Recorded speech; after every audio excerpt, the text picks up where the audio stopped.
In this early stage of the first-in-the-nation primary, among Republicans, it's shaping up as a two-person race between Donald Trump, who holds a dominant 42% in the latest St. Anselm College Survey Center poll, and Florida Governor Ron DeSantis, who is at 29%.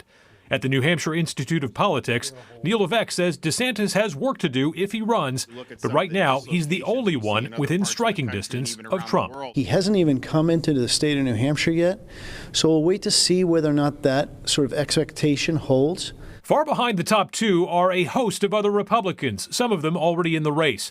Chris Sununu is at 14%, Nikki Haley at 4%, Vivek Ramaswamy at 3%, Liz Cheney at 2%, Mike Pence at 1%.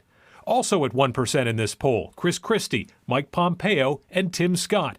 Kristi Noem didn't get above the 1% mark, and 2% wanted someone who wasn't on this list.